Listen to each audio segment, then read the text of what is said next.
Testosterone, we have a problem.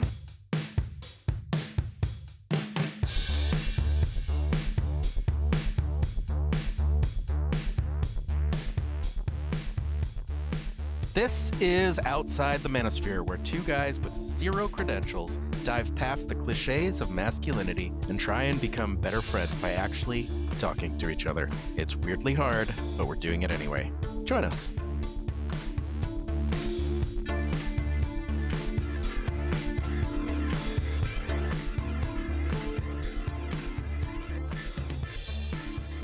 Welcome to the Manosphere. My name is Carlos. And I'm Skip. Skip, my good buddy. Yeah. You have excellent Wi-Fi right now, it looks like. I see you crystal clear right now. Why is that, Yeah. if you'd share? Because I'm in Norway. Land of perfect Wi-Fi, I guess. Yeah, I'm in Bergen, Norway. And my kids are in camp for the week. So my wife and I decided to get the hell out of town. And I've had a great day. We went on a nice 15-kilometer hike, and it wasn't like a nice or it wasn't like a calm, well-defined path sort of hike. I mean, it was a hike and it was a path, but parts of it were, where you're climbing with your hands up rocks and the path is uneven, or there's 4 different ways you can go, and there's jagged rocks sticking up in the middle of the trail. It was fun. It was great. And then It was a real hike. yeah, it was a like. real hike. Yeah, we were both tired by the time we got done. And then we went to all-you-can-eat sushi because they pull, fish right out of the ocean right next to us. And that's probably the only meal we'll eat all day. But it was great. I've only ever had all-you-can-eat sushi one time. That was with a student that I had. He was some bigwig at one of the insurance companies, and we had our lesson at the, it wasn't quote unquote, it wasn't a lesson. We were just chit chatting over sushi, but it was all you can eat sushi. And it's the only time in my life I've been painfully stuffed with sushi before, because it's not cheap. Right. No, and that's pretty much, I was like, all right, this is it. This is my one meal for the day. And everything here is really expensive, but the all you can eat sushi was really reasonable. It's similar to Prague, which for here is crazy reasonable. So yeah, we're just all right, I'm getting into it. And I've been thinking more and more, leaning more and more. I don't eat fish usually because it's ecologically so bad, but I feel like they're really just pulling it out of the farmed salmon, right, that they grow here. Yeah. So it's super fresh, and it's probably as good as fish gets for the environment. And I've been leaning more towards vegetarianism. So I was like, all right, we're gonna go hard. And that may be it for a long time. So I had thought that farmed salmon was not too terrible, but I'd watched something on Netflix. I think it was Netflix. It was some documentary, and they were hitting all the ecological problems with the world. And one of them was farming salmon. No. And how? Yeah, and I'm not really going to get into it because I don't remember all the details, because I don't eat salmon anymore. But it's really, really harsh and shitty, and literally shitty environment for the fish, and they're super unhealthy. And it's it's not a good time for those guys. And it does something else for the local area as well. It leaches out into the environment as well. So it's not actually a positive thing. I mean, it definitely maintains overfishing, so it keeps the general ecology kind of sustained. But it's factory farming where you have cows elbow deep in their own shit, and they're overcrowded, and you got to drill into their guts to release methane so that they can right, loosen up some of that bloat. Yeah, I don't know how the factory, or if the farming is the same everywhere. Yeah, I think. Yeah, go ahead. What does it look like in the documentary you were watching? I honestly, I can't remember. Okay. I'll try to look it up next time, and I'll at least point you towards it. But yeah, you're right. It probably is different, per country or by country. And I think this was Canadian and maybe American as well, but I can't remember anymore. Well, because I saw on the highly educational program Conan Must Go, Conan O'Brien Must Go. Yeah. He went to Norway. We were watching it because we were about to go here, and he met a salmon farm fisherman. And basically, it's out in the ocean. They have right. Yeah, these big nets, but they're just swimming and living in the ocean. It's real interesting. So I thought, that's probably not that bad, but maybe I was wrong. Yeah, and I just can't remember. I'll look it up and see if I can report back to you. Anyway, like I said, it wasn't. It just kind of blipped on my radar, and I just forgot about it because I'm not eating salmon anyway, and Jody Yeah. doesn't eat fish at all because she's, I guess, like sensitive to sea life. And because she's a mer person originally. Because she's a mer person. Yeah, she's Yeah. a mer Those were her friends. mer life advocate. So Yeah, she considers it murder. she does, and she can also control them, and they will do her bidding. And That's pretty handy. yeah, like the boys and like Aquaman. Yeah, it's not useful at all in Prague, so I can, really important for you guys to move. She can control carp. Yeah. Carp are useless. That's funny, fish. man. If I had thought of that during my my Checkman comic book phase, like that would have been so funny. He can control carp, or there could be like a Voltava man, and he could control carp. That'd be hilarious. Ah, anyway, gone. Those times are gone. So, so what are you doing again in Norway? I was just going crazy because I haven't traveled in a really long time, and my wife's been traveling around for work and conferences and stuff. But like that was always how I dealt with depression and stuff, and ennui and whatever.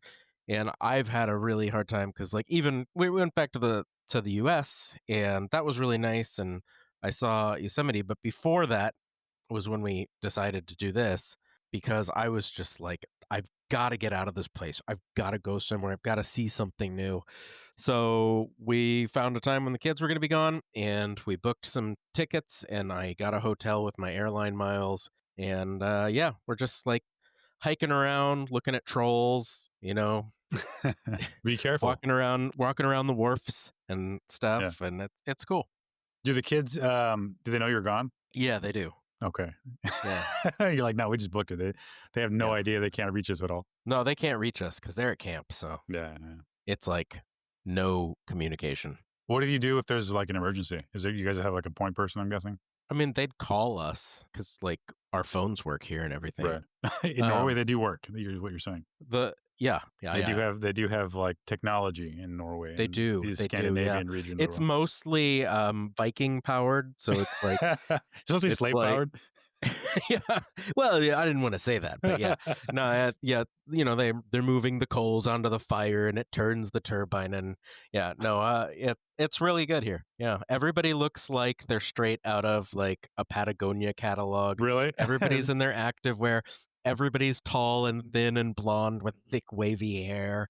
Like dude, that's one thing I never liked about the Czech Republic is I always felt like a little ass guy there because they're either really tall in the Czech Republic or really small, and I imagine it's pretty uniform in Norway where they're just much taller than I am. Oh yeah, no, I went to just to make sure that we talk about pee on the podcast. I went to a urinal at the end of our hike, and like I almost had to get on my tippy toes. I was like, you got to be kidding me. And the guy next to me was like a foot taller than me, so I was like, all right, fair enough. But man, that's funny. Yeah, that would be. I don't think I would feel. I'd have like little man complex living there if I had to like stand on my toes to pee every time I go to the public restroom. Not everybody's huge, but most of them are taller than me. Well, we got the pee conversation in. What's been going on with you this week? Because we just talked about my junk. Not literally, but yeah, this week. No, not literally. Off mic, we were talking pretty extensively about your genitalia. Yeah, so I've been off for coming up on 8 days now, I think. Yeah, not as productive as I thought I'd be. But yeah, man, like nothing much. I've just been like doing house stuff. Like I ordered some frames for some artwork that we had ordered ages ago, and I haven't put them up yet because I want to have Jody to like give me her opinion and help me hold it up and see what we think. And yeah, just did some cleaning, did some laundry that's been piling up and just kind of stuff like that it's just been getting away from us. And then dealing with our pets is like it's a lot of work. So and mostly because they always pull at my heartstrings. Like I hear them like, oh, they want to come inside. I'm like, well, I got to do what they say. But yeah, and then today I was at my my in-laws' house because Jody's father needed some help with some gardening stuff that he's pretty active, but like he's had open heart surgery before, so he's not as sprightly as he used to be. So, but he doesn't stop. So I'm like, oh, just call me when you're going to be doing this stuff, and I'll come if I can. And so yeah, I'm a little tired actually. I was doing some sunshiny work today, but yeah, other than that, really nothing special, nothing exciting going on. I'm gonna go back to work here in couple days, and looking forward to that. All right. Getting Jody back. having fun on vacation? Yeah, yeah. She's been posting. She's usually not active on like Facebook or Instagram. But she's been posting tons of reels and stuff, and yeah, she's really enjoyed Spain. Yeah, and we have a mutual friend there now. I didn't realize that she had got moved there, and I'd mentioned it to you, and you didn't know either. That's definitely something you should connect with. If you guys are talking about or considering moving to Spain, that's Yeah. you've got some people there at least. Got a friend there, maybe. Yeah, Although we haven't seen her in years. yeah, but But yeah. you can still reach out. I mean, Oh, yeah. I mean, she reached out to Jody. They haven't talked, I think, since they were in the Czech Republic. So Yeah. Well, you know what else happened this week? what's that? We both had nominees for Man of the Week or Look for the Helpers, I think. Oh, Because I did you put see, something in? yeah.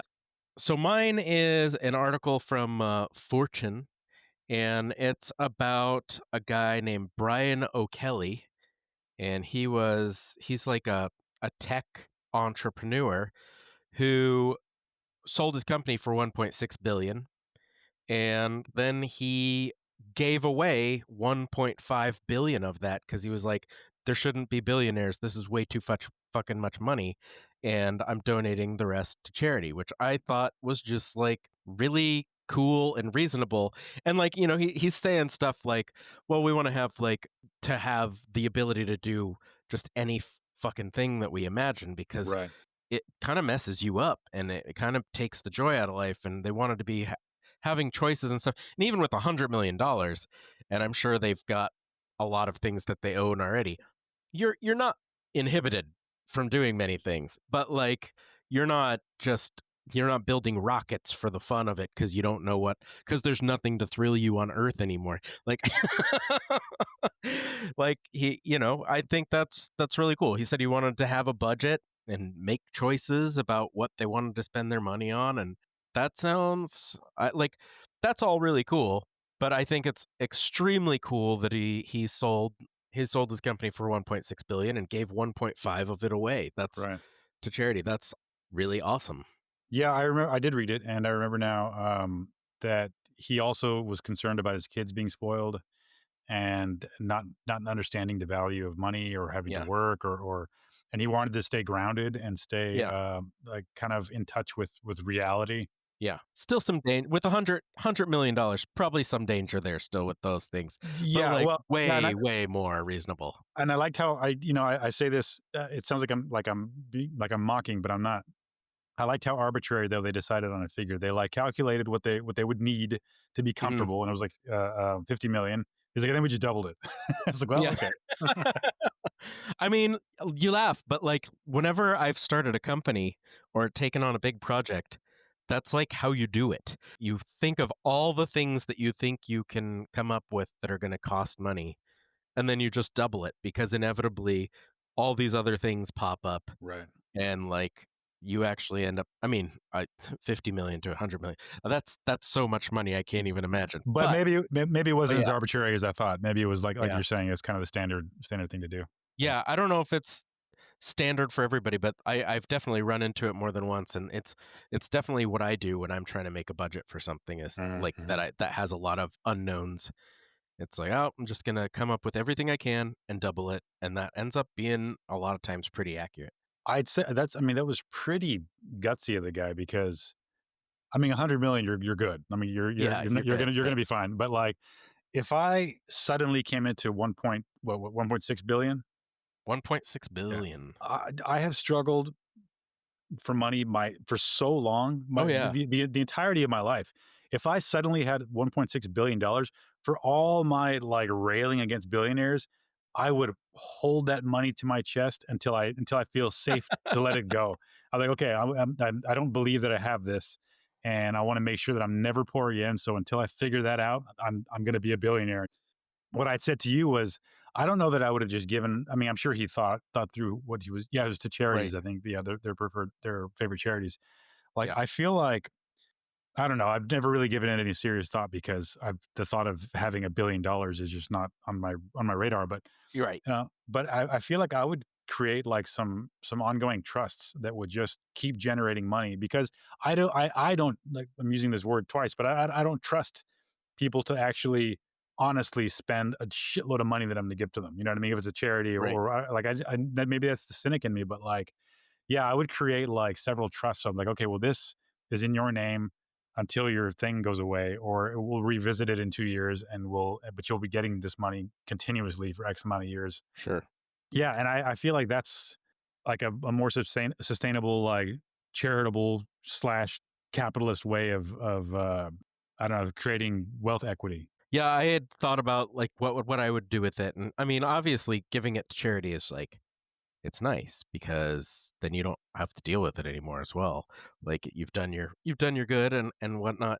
And like me with my academic background, one of the things I thought of was like I'd love to just get some like sociologist researchers and socioeconomic people set up a study where I'd take $1.5 billion and I'd see how big of a neighborhood I could actually just like buy all the houses and give them to the people living in them. So they have no house payment, no rent in like a really, downtrodden area, and do a long-term study on the effects of just like relieving some of that pressure and Mhm. like having a place and having a little room in your budget. And like I don't know, I think it would be really interesting to take like and not just like for one family, but like for a whole community, like a whole neighborhood, Right, right. and see what would happen.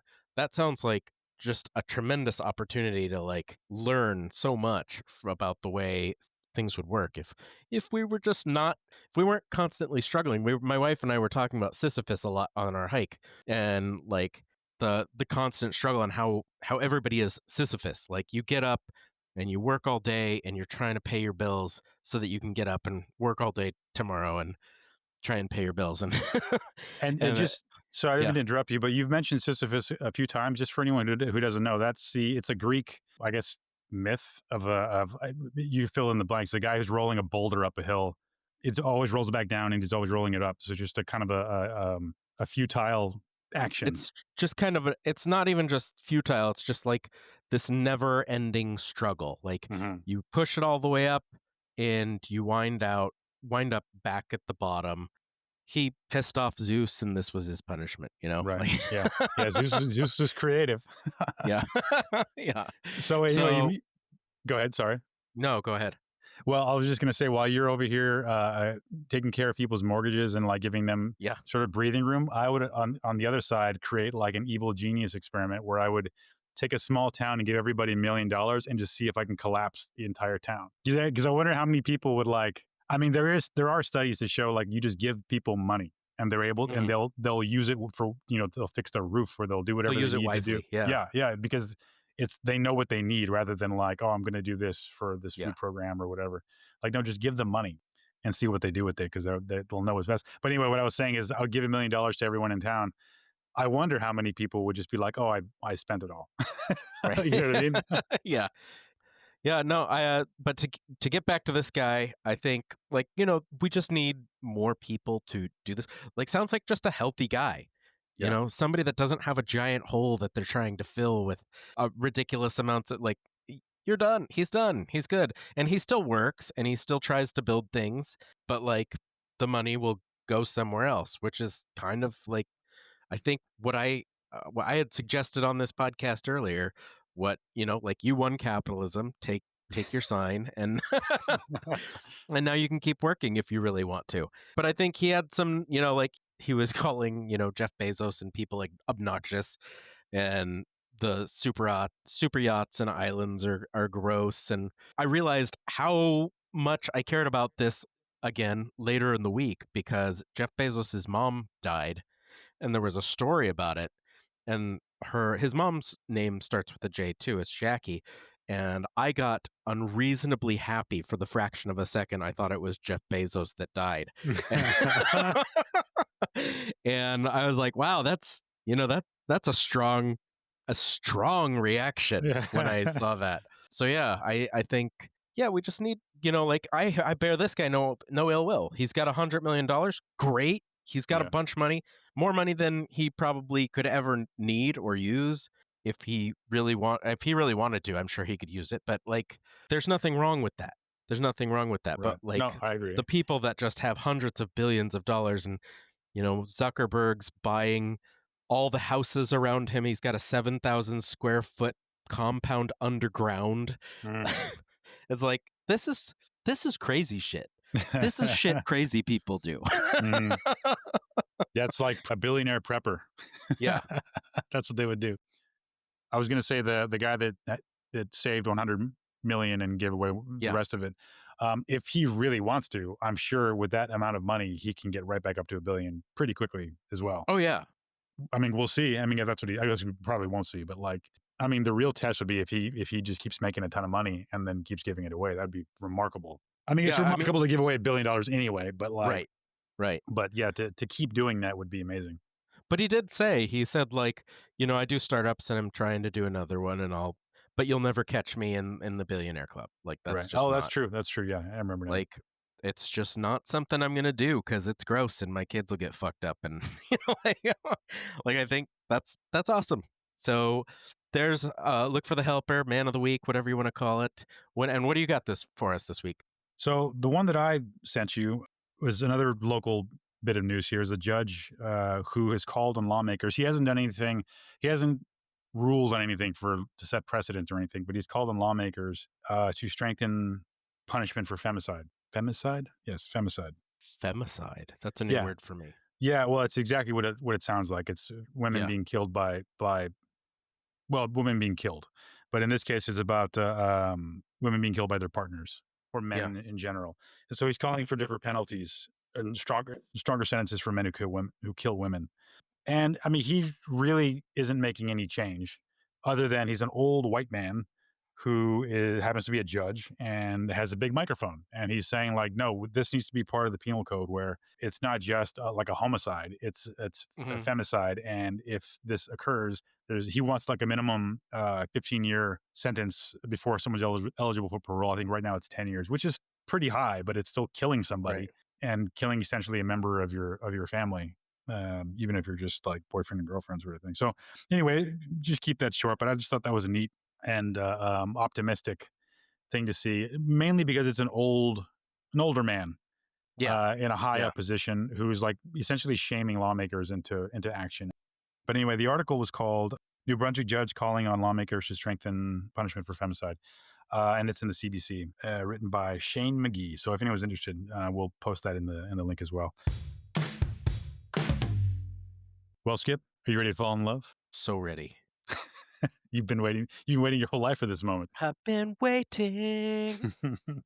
Yeah. All right. Well, I'm going to ask you first. What is we never preface this. Let's do this again. Sure. This is an article called 36 Questions to Fall in Love. We've been doing it the entirety of our podcast, and we're ways in. We're more than halfway in, and they're just questions designed to get to know somebody a little bit closer. In this case, to fall in love. So, Skip, what is your most treasured memory? Oh man, that is tough. I mean, all my memories are treasured because my memory is so bad that it's always kind of a surprise when I have one. So I am going to, I don't know. It's a weird memory that I've got. Okay. And I'm going to preface it with, when I was a freshman in high school, I remember I had a teacher that was my biology teacher. And he was talking about, and sort of in the same way that I think is true now.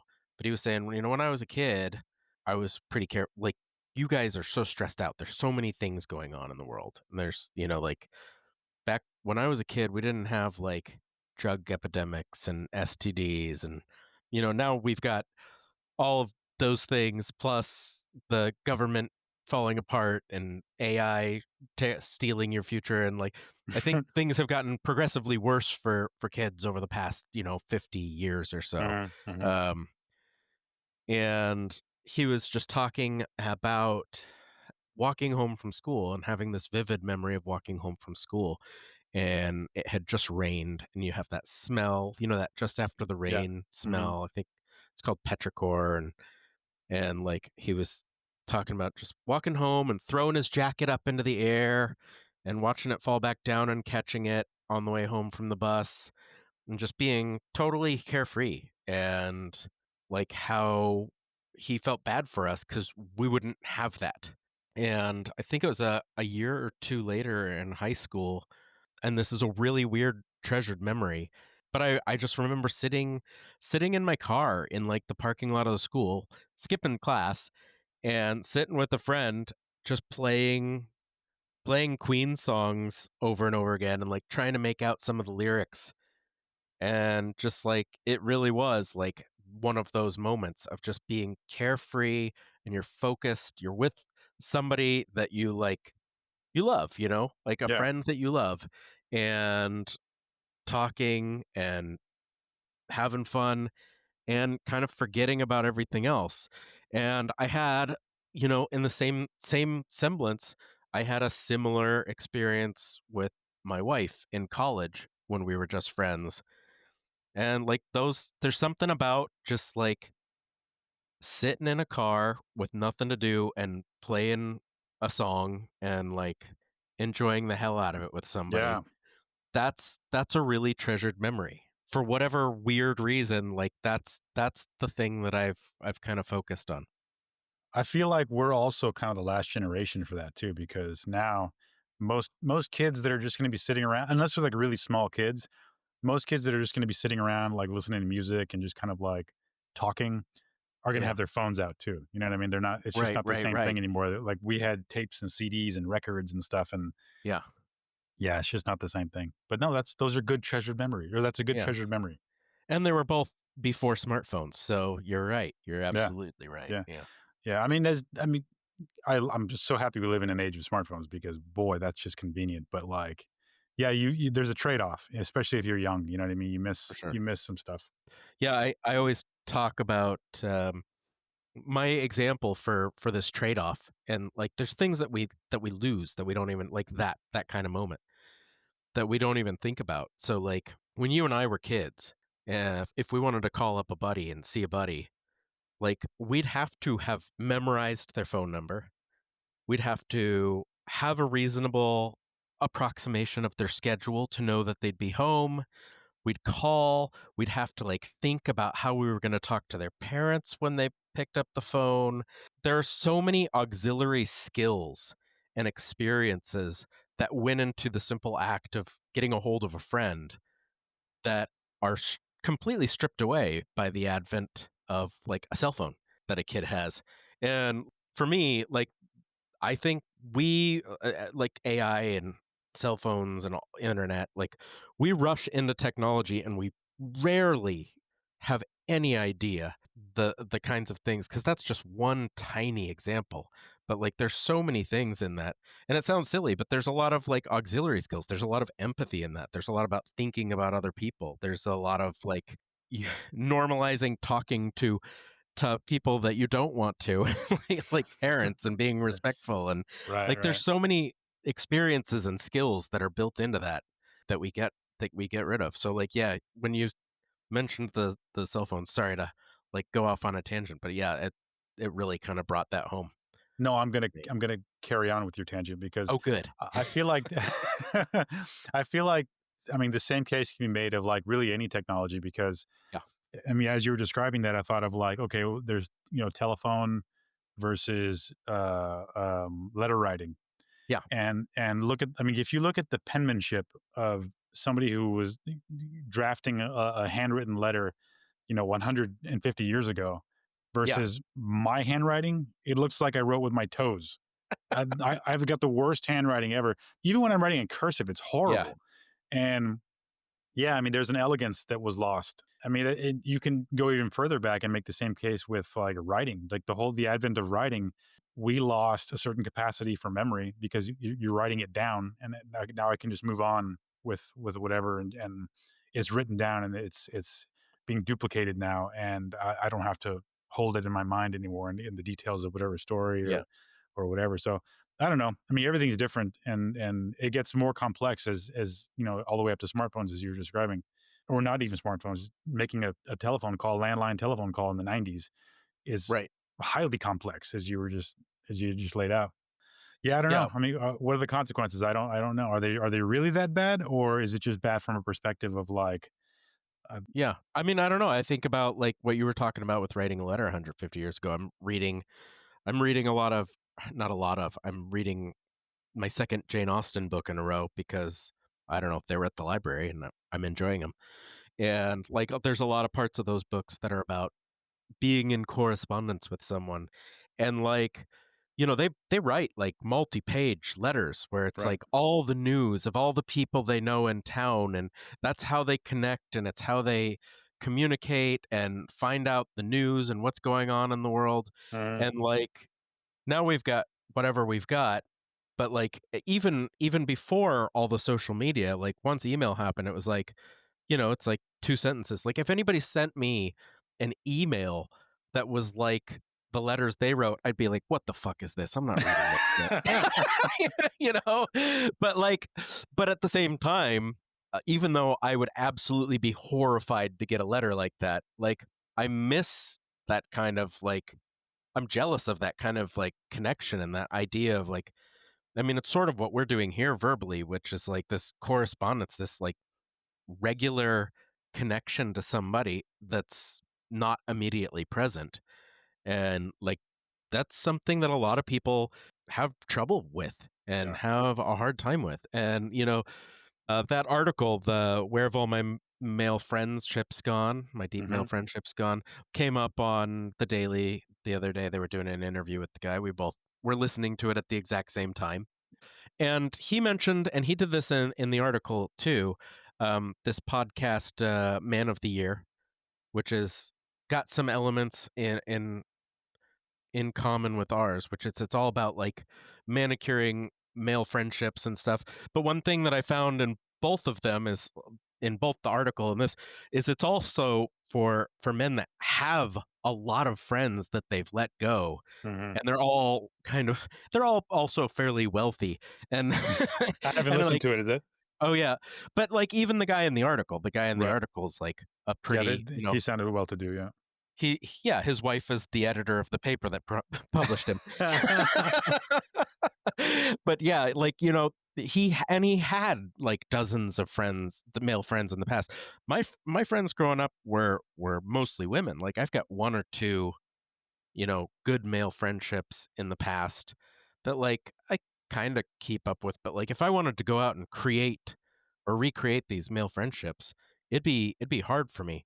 But in both of those, he also mentioned this Man of the Year podcast, and they're a little too broy for me. But one of the things that they did mention is like this rule about text weekly, call monthly, see each other, see each other once a quarter or something like that. And like that would be extremely hard for me to do because my all my friends live on a different continent. You know? But it's that concept of like manicuring these long distance relationships, which I guess for them it's probably not linked distance, but that's what this is, and correspondence and stuff like that. Yeah, that's something that I feel like we'd be benefited by trying to bring back in some form. I like that whole like text. Well, I forgot the formula, but text and then Yeah. call and meet. Yeah. Yeah, and it's super practical if you're like in the vicinity of all these people that you're wanting to reconnect with. But you maybe wonder though, do you have any male Czech friends that you feel like you're really bonding with or connecting with at all, or not really? No, man, I don't meet anybody. Yeah. Like I don't work in a place. I don't work in I work at home, and like the last Czech guy I knew was like the boyfriend of a friend, and we just kind of like he was all right. We mostly put up with him and he grew on us, but like when she moved away, we weren't like, let's call that guy up, Yeah. it Yeah. Yeah. was just kind of, yeah, I don't know. Like, and there's a lot of expats that I'm like kind of friends with, but Mhm. I've never had a real deep friendship with a lot of them. There are some that I have had a deep friendship with that have sort of lapsed, but I don't know. It's really hard to just out of the blue be like, we're going to hang out again now. Yeah. Well, I don't know, man. Like, I don't think, I think if you're honest as to why, Yeah. I feel like that goes a really long way because Yeah. I mean, if you're just vulnerable, I really do think that that's how I reconnected with a friend of mine that I grew up with. I was like, look, man, I want to be friends again. Like we're not talking anymore. Yeah. Like I miss you, and like I told him all this. I was like, I miss you. Like I want to be friends again. And Yeah. we've I mean we've lived far apart, but like we text all the time, and like we have every now and then we'll have like a 1-2 hour phone call, which is great, man. Like it's so Yeah. he's one of my treasured memories. Whenever I get to it. Whenever we get, yeah, sorry, I Yeah, no, no, no, hijacked it no, a no, second. that's okay. So yeah. Anyway, my point is that I feel like if you're vulnerable, if you're open, and if they're like weirded out by it, well, okay, that's fine. You don't need to Yeah. like you don't need to pursue that friendship anyway. You know what I mean? Yeah. Well, enough out of me, Carlos. I want to hear about your treasured memory. Okay, I have got a couple of them. I'll try to be as quickly as I can because we're running over time here. You Uh, can cut lots of stuff that I said. no, no, no, no. So okay, a treasured memory. I remember when I was about 8 years old, 8 or 9 years old. A friend of mine that I had mentioned a minute ago. I've known him since I was under 10. We used to sing in we'd my bedroom. He'd be behind my twin bed, and I'd be in front of my twin bed, and we'd be looking at ourselves in the mirror, and we'd put a Beach Boys record on, and we would lip sync like Barbara Ann, or we would lip sync Beach Boy songs, purely for our own vanity. But it was just like all the time that we would just like take turns like having the coolest role, and we would just sing, not even sing, we would lip sync Beach Boy songs. So yeah, that was a fun, happy. Yeah, whenever I think of that, it's like that's a nice little memory. And I'm still friends with the guy, which is really cool. And then another one, when I was in Vancouver, I was 20 years old.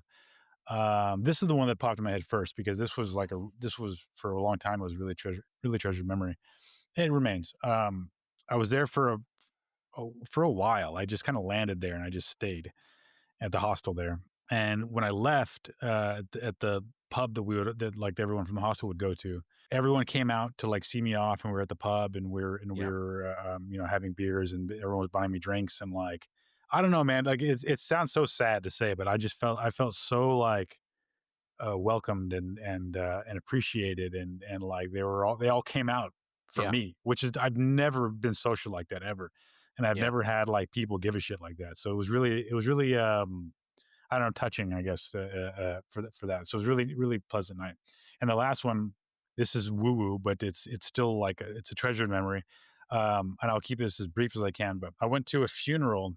I used to work with the guy when I was also 20, and he was 40. And I didn't. Maybe I told you this story. I told it recently.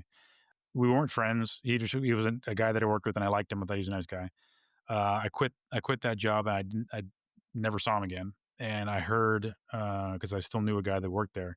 I heard that he had died, and I knew he was a lonely kind of man that kept to himself. But he had died. I was like, oh well, let me know when you find the funeral info, and I'll go to the wake or something.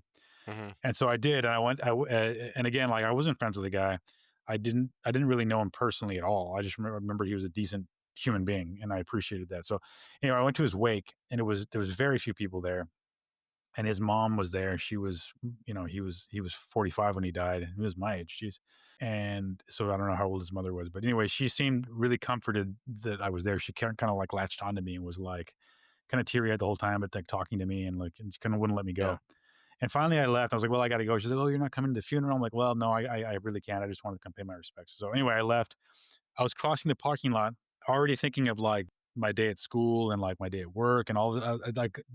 The funeral was gone. Like I wasn't thinking of it anymore, but I was like struck by like I can only describe it as like a cloud of this man, and I Hmm. sensed him, and I sensed like his presence. I sensed his personality. I could feel it like as if I was seeing him. And it's the one and only time I've ever had like a psychic moment, like where it was very much the way if you ever watched like videos of psychics and how they describe what they're experiencing, that's Yeah. what it was. And I was feeling it. Was only lasted a few seconds, and he was sending a message like directly into my brain of gratitude and his mother. I just kept seeing his mother and gratitude, his mother and gratitude, and then it just kind of like dissipated and it went away, and it was just totally gone. But I was like struck for a moment. I was like, what was that? And that was when that had happened. I was 25 years old. I was in like the throes of materialist atheism. I was like, this is like none of Yeah. this stuff is real. And when that happened, I was just like, well, that was something. That was, and it never happened. It hasn't happened before. It didn't happen before. It hasn't happened since. Yeah. But it's a strong memory that I have, and I never forgot it. So yeah, those are three little moments in my life that touched my heart. Okay, Skip. The past couple of episodes, we've kind of gone into current events and just kind of not straight. I mean, I'm enjoying like diving into these things with you, but like we haven't really gotten into a lot of personal stuff as we have been all throughout this conversation. So I want to continue that if you're willing. One thing that we had talked about a couple of recordings ago, and I never followed up, and I want to know. Hopefully, this won't be a short answer. Did you ever register for a woodworking class? So I am looking at a woodworking class, and I wrote them because they have different. They're actually. I looked at a furniture building class, which is even better, and they build furniture out of old pallets. So it's all recycled or upcycled, if I guess is probably the more appropriate terminology. But it's a weekend course, and I haven't signed up yet. But the reason I haven't signed up is because they also have like a family package where you can bring two kids. Okay. And I wrote them to see what the age limit was, to see basically what to sign up for. And they're check, so they're on vacation the whole summer and they haven't written me back. There was like an automatic response that said they'd be back, I think this week. So I could get a response Yeah, this okay. week and then I would sign up. But I've got one in mind and I'm just waiting for some information. I'll do it either by myself or with my kids, depending on how it works out. But yeah, I'm really looking forward to it. I've got ideas about what I might want to build, and Yeah, that's yeah, exciting. How long is the course? Or the one that you're it's just like a long day, or oh, maybe it's a yeah. weekend course. I can't recall, but it's on a weekend and it's like 10, 12 hours or something like Oh, that. And I wow. think So yeah, pack a you lunch can sort of make thing. furniture Yeah. in that amount of time. Depends on what extent what you're trying to build. Some people make some small things, and some people make chairs, and some people make little like tables, coffee tables, end tables. But yeah, You're like, I want to make a Trojan horse out of yeah, pallets. yeah, exactly. Well, okay. I'm gonna ask you one more then, because I want to scratch these, and this one doesn't seem like a super long All story, right. but you had mentioned before that there's a story behind how you got into horror movies. Is that Yeah. what is it? What is it? Oh, okay. Well, so growing up, I was a real chicken kind of a kid. I didn't want to watch horror movies at all. I was terrified of them. And I had cousins that liked them. And like, I remember vividly being shown a scene of Friday the 13th, or not Friday the 13th, the Nightmare on Elm Street, where Freddy cuts off his fingers and like blood squirts. And I was like, and that was it. That was the only part I saw. And I was like, no. And I was, worried about having nightmares, and I don't remember if I did. But in any case, so I grew up kind of like that, and then in high school, I saw Candyman, I think, which everybody was like, "Oh, this is really scary, really scary." But it'd been so long since I saw a horror movie. At that point, I watched it, and I was like old enough that I was like, well, this is just kind of silly. Like, so I didn't really watch horror movies. I wasn't really into them. I just kind of thought they were silly. But I had a friend in college who loved horror movies. And now it's a thing that exists. But for decades, there was always like this rumor of a Freddy versus Jason film. And it was like, it really was decades. Like people were waiting for this movie. I remember. Yeah, I was a part of that existence. Yeah, yeah. And so there was like a radio call-in contest, and I won my buddy 2 tickets to a premiere in Las Vegas of Freddy versus Jason when it finally came out. And I had never seen any of them, like not a single one. And I was like, here's these tickets. And he was like, well, I'm going to bring you. And, and so we like feverishly started watching all these movies, but it was like short notice. And like he bought a portable DVD player so that we could watch them like in the car, because we lived in Reno, on the drive down to Vegas. And like he could drive and I could watch it, and he could listen because he's seen them a billion times. And so we're trying to get through. There's like at that point, I don't know, 17 movies between the two characters, something like that or more. So we're watching that, and we check in, and he's a bellboy, or he was a bellboy at the Hilton in Reno, so he can get like a comped room when he goes if he reserves it in advance. So we go to the Flamingo Hilton, I think it was, and the lady's checking him in, and he gives her an extra like a $20 tip, and she's like, "Let me see what I can do for you."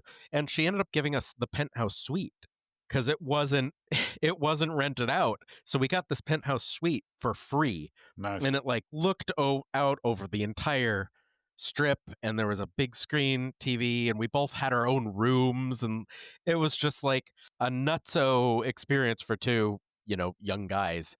And then we went to the fun premiere, and they did the whole thing Vegas style. So they had Michael Butler. I don't know if you remember Michael Butler. He's the guy that would go, "Let's get ready to Sure. rumble," and he'd like sue people for saying that because it was like copyrighted. Yeah. But they had him, like they were on stage, and he's like, "In this corner with 1,432 kills from Elm Street," like, and he like came in, and the characters dressed up came in, and it was just like this whole big wonderful experience that introduced me in like a really like deep end kind of way, in the most lavish, ridiculous kind of way to get introduced into the horror world.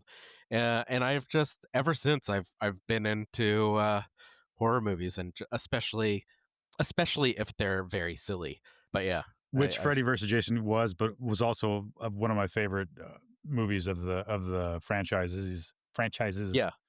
Yeah, and it was a very funny movie. Yeah. Yeah, so we got to see the whole thing, and the only part that we didn't get to see was like the very last minute. They were like, "Now you got to go to the theaters to see the rest." But like, What? They wouldn't let you see the but end? we saw pretty much everything. Okay. Pretty much everything, and it was just a great experience. That sounds Yeah, to me so like a treasured memory. That's yeah, that's a it great one. is. Yeah. Yeah, it really is. It really is. You're What did right. you have to do to win the tickets? You just called at the right time? Yeah, I think it was just calling in at the right time, but I was like, I have a friend like that would fucking die to have these.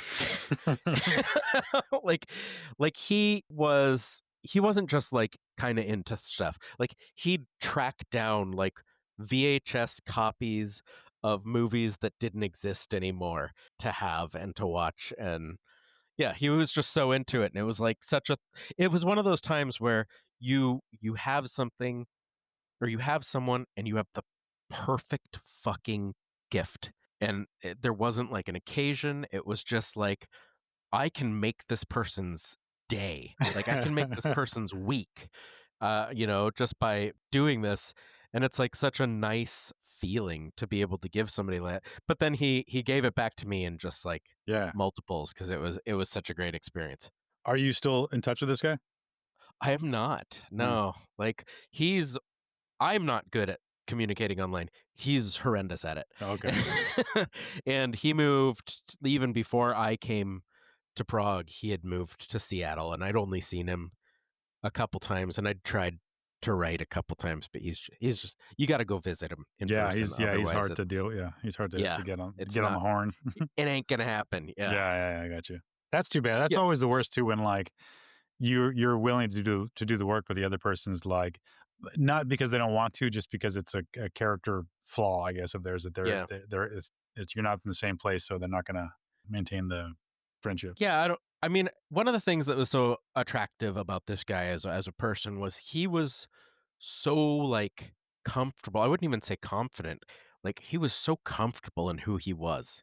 Like there was no putting on airs. Like people would be having fun. He'd just be like, "Well, I don't want to do this anymore, so I'm gonna go play drums in my room." And like he was just like really, like, confident is the right word. He was so comfortable in who he was. Yeah. And like keeping up on Messenger's just not who he is. And Right. like I don't even know, like I don't want him to like, I don't know. He was a great guy. He is a great guy probably. I'd love to see him again. But I can't totally fault him for just being like, that's not what I want to do. Yeah, Um, no, yeah, you can't make somebody you can't make someone love you, Skip. Yeah. So let me ask you something. I actually would like to hear more about this bike trip you had. Okay. So, the one from California. Yeah, yeah, yeah. I'd flown to Texas, just to get out of Texas because I was just the probably the most unhappy I'd ever been in my life, and I'm like, I've got to get out of here. And I reached out, and a friend of mine reached back, and I we shared an apartment in Lower Haight in San Francisco for about a year. It's fucking Uh-huh. awesome. I loved San Francisco. And then I decided about a year in, like that I'm gonna move to Prague. And what I wanted to do was go back to Texas to get like my affairs in order, because I sold a bunch of crap Uh-huh. there in like in my sister's garage or someone's attic. I don't know. And I just the thought of going back to Texas was I couldn't I physically just didn't want to do that. Like I couldn't Right. I couldn't bring myself to do it. And I was like, I think if I go back there, I'm gonna fall into depression because I'm gonna have to like prepare to go, and I'm not going to leave right away. And I'm just going to hate it. And because I did not want to leave, I loved San Francisco. I did not want to leave, but I also wanted to go to Europe and start this chapter. Anyway, so the way I was sort of mitigating that whole thing was, you know what, I'm gonna ride my bike there. And I was like, and by the time I get there, I think I'll be ready. Like that was my plan is Sure. I'm gonna be ready. So I bought a bike off Craigslist. It was a 10 speed, I think, but only like three of the gears worked. It was really shitty. I had these big plans. I was gonna like sand off all the, and clearly it had been in an accident before because it Yeah. wasn't like I don't know. There was something wrong with it. I can't remember what it was, but I took it to a bike shop and they tuned it up, and I told them what I was doing. It had like the French handlebars, Yeah, and yeah, they were yeah. like, "You should really use like a steady bar. Like that's not. It's much safer." So I'm like, "Well, okay." So I did that, but I told the guys what I was doing, and like the bike mechanic was like, you could see he was like, "Don't do it. Like, don't do it, Right. especially on this bike. Like, it's super dangerous. Like, don't do it." I'm like, "Yeah, I'll be fine." And I hadn't ridden a bike in like 20 years, and I didn't ride. I had the bike for a month or two before I took off, and I didn't ride it at all until the day before. I'm like, "Well, I may as well like get on this bike and try riding it because." And so, You yeah, so prepare for things like I did when I yeah, was young. Yeah. I just took off.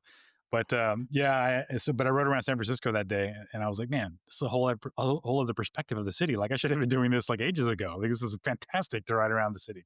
Yeah. But anyway, so when it came down to when I got rid of all my junk and I just loaded up like sleeping bag, and I had like a little personal tent, which was like the length of a sleeping bag with like a little tent at the head. So Mhm. it was really small. I had just a bunch of supplies and stuff, but I was wearing like a petticoat, like the sailor's jacket. Yeah, like Uh, peacoat. yeah. Is that petticoat? I guess a woman's jacket, isn't it? Yeah, I was Yeah, wearing. I think I was petticoat's the ladies' jacket, yeah. but I look lovely in it. I was wearing a peacoat, yeah, and carrying a parasol and yeah, I was sitting side saddle on the bike. and your bonnet was blowing in the wind. Yeah, I had just some supplies that I had strapped down with like bungee cords, and I was wearing blue jeans and my pea coat, and I had like my newsboy hat on, and I was clearly like not a cyclist, like what I was Right. doing, which I mentioned because people, as I was riding, people would like honk and give me like the rock and roll sign in the hands or like thumbs up. Like people were Yeah. the same sort of thing when I was hitchhiking. Like they were like super excited. If I were wearing like the spandex and I had the helmet and I was like Yeah. hunched over, they wouldn't have given a shit. But I was clearly like traveling. And anyway, yeah, it was a great experience. My first night, I slept on the beach somewhere. I don't know where I was, but I was pushing the bike. The bike was like half the wheels were in the sand, and I was like I was so tired, my ass hurt, and I was just like, "Fuck, man, what did I get myself into? Like this is Right. so hard. I just want to sleep somewhere comfortable." And I set up my little one man sleeping bag, and some kids like set up were like almost stumbled over me in the night because they were like a bunch of teenagers. They were making a bonfire, and heard some girl yodeling all night. Like she was with them, but she had like a really powerful voice and she was yodeling. Anyway, yeah, my plan was to like spend most of my time outdoors, but I just ended up staying Yeah. in hotels a lot because I was so tired most of the time. And my Yeah. my Yeah, I bet. I had like how you get shin splints on your shins if you do a lot of walking and you're out of shape. You know what I'm talking about? Yeah, I do. Well, I had that pain in my hands and in my forearms for some time because of just the riding the bike. And after a while, my ass hurt. So like the muscles on my ass were no longer like muscling anymore. They were just like enveloping the seat, and they weren't weren't holding my body up anymore. They were just so exhausted. They were just like wrapped around the seat, and my ass hurt so much that I had like clothes. I was sitting on clothes to like You soften my broke your seat. ass? You broke your I ass. broke my ass. Yeah, I made it. I'd mentioned before. I made it. I went all the way down the PCH, the Pacific Coast Highway, which is phenomenal. Like I remember sleeping on the side of the ocean, like on the cliff, look over the ocean. You could hear sea lions all night long. I guess I saw whales and swimming along the coastline, and yeah, man, it was absolutely wonderful. I remember like looking down as I'm like coasting and just seeing my shoelace like tapping against the street or the road as I was going down. Just little memories like that was just really Yeah. really peaceful and pleasant. And everyone I talked to was the same way with hitchhiking. They were just super into it and they wanted to know what I was doing and how far I was going. And yeah, I went to L.A., hung a left if I'm going south, and then I went. Then I got on the highway from there, and then I started to hate it. Yeah. Visited a family friend in Phoenix, made it all the way to New Mexico, and there were just so many thorny plants everywhere that I kept repairing tires, and then after a Yeah, while, man. at one point I had it looked like a pin cushion. I just had like spines all through my tires, and I'm like, this trip is over. Yeah. So I hitchhiked from there, and I got a couple rides, and one woman she picked me up in El Paso, which is the westest point tip of Texas, and it was still like 8 or 10 hours from Austin. She was going to Dallas, drove me all the way to Austin, and then went north three. She went like hours out of her way to take me to Wow. Austin for some reason. That's really nice. But yeah, it was really really nice. And she gave me her email, and I must have written it down wrong. I never was never able to get a hold of her, but. Actually, I always felt bad about that too. I'm like, oh, she probably thought I just like was like, peace, thanks for the ride. Yeah. But yeah, man, it was a good trip. By the time I got to Austin, I was 100% ready to be there, and I wasn't unhappy to be there, so it was good. And it's remained a cool story to tell whenever someone asks, which no one ever does. So thank you for that. Yeah, no problem. I know, I love hearing about it. It makes me want to go do another big trip like that. Something like hitchhiking or riding a bike somewhere Yeah. or walking or hiking or like they're just such amazing experiences, and anybody that hasn't had a chance to do that should get the fuck out of town and do it if they Do it, can. and Like it doesn't have it's yeah, it's hard. It's hard. It's hard to pull that time and money out of your life, but yeah. And it doesn't have to be extreme though. Like if you Right. if you live in one town and the next town is like a 30-minute drive, you can make that on a bicycle. You know what I mean? Just like plan a weekend to do it, and you can absolutely do it. It's not impossible, and it's so gratifying. And it feels so good to do, and you feel Yeah. accomplished. And it doesn't have to be like this bananas zero preparation thing that I did. Yeah. I didn't even have a helmet. I had one helmet that I just had strapped to my little satchel the whole way. I never wore it. And all along the PCH there were like shrines of dead cyclists too. That Yeah, I bet. were hit by cars. But anyway, I survived. But anyway, go ride. Just be smart about it, you know. Well, the PCH is like windy and Yeah, it is. people aren't paying attention because they're looking into the ocean, and like it's Yeah. it's a distracting ride. But yeah, no, it's still a fun thing to do. Don't be scared. Just be smart. Yeah. No, there's a same thing. My parents lived in Lahaina for a long time before it burnt to the ground. And there's like a 2-lane highway out to Lahaina and Maui, and there would always be accidents because tourists would be looking at the ocean and just like crash right into each other. Right. Yeah. Yeah. But yeah, so be careful. But yeah, go out and do it, man. Go out and get on the road, go somewhere, celebrate by having all you can eat sushi or whatever. And Go to yeah, Norway. go to Norway. Yeah, it's just like, the whole world's yours. Don't give up on that idea. People like are like, this is my town, but like this whole world is yours. Like you Yeah. can go and see it and do it. It's amazing. All right, Skip. Well, to round this thing out here, I'd like to know, as I always want to know, what is bringing you joy this week? Yeah. The thing that's bringing me joy is just being in a new place and seeing things. I get to see fjords today, and all day long I was hiking, and I started off the day. I didn't have any idea what fjords were. I only sort of do now, but I definitely saw some. And They're just yeah, like bodies of water in like a canyon, right? yeah, it's like a long inlet. Okay. Yeah. Oh, okay, And okay. it's usually got steep cliffs or something on the outside, the kind of like because it was carved by a glacier or something like that. Okay, But okay. in any case, I definitely saw fjords today, and it's just being able to be in a new place and enjoy, I don't know, something, the world and nature and new sounds, and like learn a little bit of a different language and eat the local food. Like that's my joy. Yeah. That's my joy, like in life. So to be able to do that right now is easily my joy of the week. Yeah. Yeah, you seem, lighter today. Yeah, yeah, yeah. I mean, I not that you're like a pile of shit any other day, but like you just you seem just you seem more joyous today. yeah, no, I usually am a pile of shit, but no. No, yeah, I really like thrive on traveling. I Yeah. like if I were retired, I don't even know if I'd need like a permanent home. Like I wonder how long I could be traveling around living out of hotels before I'd get sick of it, because I Mhm. feel like it'd be a long time. I really love just like being new places and experiencing and seeing new things and stuff Do you like that. do you think Jess would get tired of it at the same time as you, or do you think that Oh you'd no, she'd outl get tired way before me. Yeah. I am the unstable. I am the chaos muppet in this relationship. Yeah, I remember you guys introduced that to us. Like, I still don't know what I am. I'll have to reflect if I'm a chaos Yeah. muppet or what's the other one? What's Order muppet. There's an order chaos muppet, muppet? and they're always paired together. So it's like Right. Beaker and Bunsen, and like Kermit and Miss Yeah. Piggy, and yeah, I have to say, I guess I'd probably have to be more of an. I'm a bit of a chaos muppet, but I'm also more orderly than Jody. So I think she's probably the chaos agent in this. But I don't know. yeah, She'd probably disagree, actually. yeah. And it could be like different spheres. Like for some things, I'm definitely an order muppet, and Jess is more of the chaos. But she's rarely chaotic in any form, so it's hard to say that.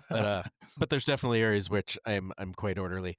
So, in any case, before we get off on a tangent on Muppets, I almost did, by the way. But continue. because yeah, because it'd be easy. They're comic book adjacent. We're nerds. Um, what's your joy this week? What's bringing you joy this week? My joy this week. I've got lots of joys. I'm in a also in a light mood. I think part of it is I'm recording in my little RT room, and I'm usually downstairs in like a dank basement. So yeah, this is really, I don't know, I'm enjoying it up here. I might have to rethink my whole operation. Um, but yeah, I'm just feeling general joy this week. The weather's really nice. I feel rested. I've had some time off, and Jody's coming back today. Wah, wah. She's flying right now. She may have already landed. She's driving from Halifax though, so it's a 3 hour drive Oh, after she lands. oh, those are lovely. I know, I know. Where you get off a plane and then drive somewhere. Those are I would lovely. have picked her up. I don't know why I couldn't drive her there, and she drove one of her cars and left it there. So I don't. I Because think I your was dumb working. friend wanted to do a podcast. No, I think I'm like, just see Jody, skip. No, I think I must have been working or something the next day. I don't know what it was. And I wanted to get as many shifts in as I could because I knew I wasn't going Yeah. to be working like 10 days this month. Sorry to interrupt. When do you leave for Austin, by the way?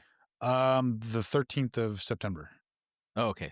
All Yeah. right. So a couple So weeks. Yeah, a if couple weeks. unless like the Air Canada doesn't get their act together right now, the union of flight attendants are striking against Oh, Air Canada. So okay. they're canceling flights left and right. So hopefully it's not going to happen to me. Huh. So yeah, but Back, overall, back to joy. Joy's Back to joy. Yeah. back to Joyce. Come on, come on. Yeah, just I'm happy Jody's coming back. I can't wait to see the dogs react to her. They're going to be so happy when she comes. Yeah, I don't know, man. I'm in a really good mood today. Not that I'm not usually in a bad mood, but I'm just like in a really upbeat sort of mood today. So everything's joyous. Everything, Skip. Nice. Nice. Nice.